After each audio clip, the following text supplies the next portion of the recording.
Mga kaigsunan, ayaw sa scroll. Real talk sa ta. Nganong ang simbahang Katoliko mao may tinuod nga Kristiyanos. Himatod pa sa atong mga kaigsunan nga dili Katoliko. Aduna ba daw kunoy mabasa diha sa Biblia? Diha sa San Mateo kapitulo 16 versikulo 18 nga Roman Catholic Church. Kamo mo na kasagara nga ilahang sulti sa raghanan, labi na mangutana sila. Kamo mo gani kasagara nila nga mangutana kung aduna ba'y mabasa. So dugay na kay na maigsuon nga gipasabot sa atong mga kaigsuonan sa mga kaubanan akong mga CFD, labi na atong mga nakauna ang mga karaan ang mga CFD.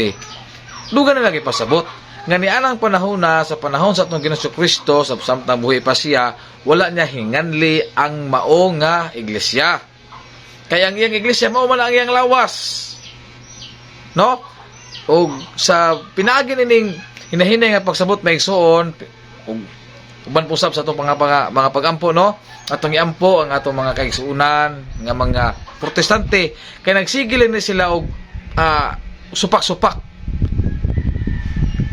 Maminaw sila, pero adunay pagsupak. So, walay mahitabo ana nga pagkakabig. Mao nga pinaagi sa itong mga pagampo maigsuon atong iampo sila nga magiyahan o mulihok unta ang balaang espiritu diha kanila aron maminaw sila sa pagpasabot sa mga kaubanan natong mga CFD. Kay kada mo pasabot ang mga CFD supakon man. Di wala ya mo'y pagkakabig gid ana. O nga atong yan po maigsuon, no? Kay kanang sa panahon sa atong Ginoong Kristo wala niya hinganli diha nga kanang sa uban nga Biblia wala niya hinganli ang mao nga iglesia kay mao man na ang iyang lawas. Dindugang paniala mga kaigsuonan ang naghingalan anang mao nga termino nga Catholic kay sumala diha sa San Mateo kapitulo 28 bersikulo 19 ngadto sa 20, ingon man atong Ginoo nga panglakaw kamo sa tibuok kalibutan. Nga moingon na po sila ng Roma. Ang ipasabot na mga kaigsuonan, no? Kutob sa milukop ni anang mao nga lugar nga adunay nahibaw-an nila nga adunay tao mao kana ang tibuok kalibutan kaniadto. Muna ilang buto pasabot ni ana og hangtod karon na diskubrihan sa maong hari sa Espanya kining lugar sa Pilipinas. Kinsa may naghingalan ani mao ang hari sa Espanya, si King Philip. Mao nga ginganlan kini og Philippines kay si King Philip man ang uban sa iyang mga kasundaluhan na diskubrihan kining maong nasod sa Pilipinas. Mao nga nagpasabot nga ang termino nga Catholic makailapod ka na siya. Mao nga miingon itong Ginoo nga panglakaw kamo sa tibuok kalibutan. Mao nga ang mga apostoles iyang gisugo nga manglakaw sa tibuok kalibutan. Unya kay ang ilang pagsupak ni maigsuon sa Roma ra kuno. Usay sa Roma. Tamag Roma nga ang buot pasabot ang tibuok kalibutan bisan pag mulabay pang pila ka tuigan basta kay nagsugo ang atong Ginoo sa iyang mga apostoles o sa iyang mga tinunan nga panglakaw kamo sa tibuok kalibutan ug dili na kana maluka mga kaigsuonan. Mao nga ang buot pasabot anang kaning Catholic nagmakailapon. Mao nga ang iglesia nga gitukod sa atong Ginoong Kristo mikaylap kini maigsuon sa tibuok kalibutan.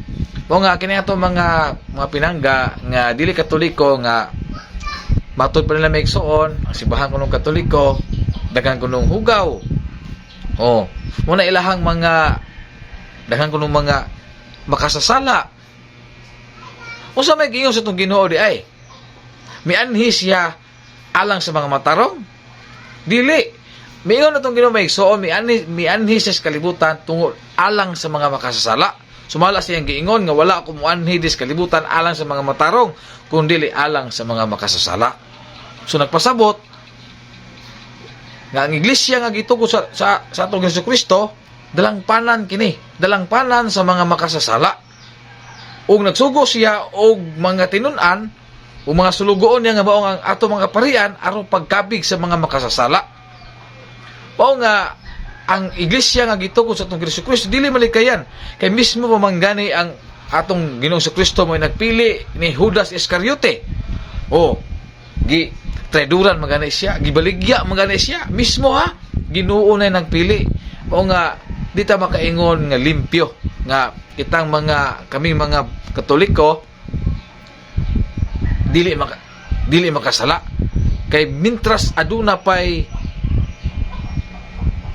yawa nga nagtintal sa mga tao dili gayud kana mahitabo nga walay makasala. Mao nga maglig-on kita, magtuon kita maigsuon sa mga pagtulunan o magkinabuhing balaan, mudangop sa mga sakramento aron nga pinaagi sa mga sakramento maangko nato ang kahingpitan pinaagi sa pagtuon sa mga pagtulunan o pagdangop sa mga sakramento. Mga maigsuon kining mga argumento sa atong mga higala nga dili Katoliko ato lang silang pasagdan kay kining ilaha pagsupak lang maginilaha ug ato po na silang iampo nga buliho kunta ang balaang espiritu sa ilang kinabuhi aron sa pagpasabot sa atong mga kaigsuonan nga mga saigdi o sa pagpalahom sa ebanghelyo sa atong mga kaparian ilahang mabati ang gugma sa Dios kay mi kanaog biang at Ginoo sa kalibutan tungod sa iyang gugma kanato. Mga maigsoon, atong iampo ang atong isikatawo nga inaot ta kitang tanan makasulod sa gingarian sa langit. Amen.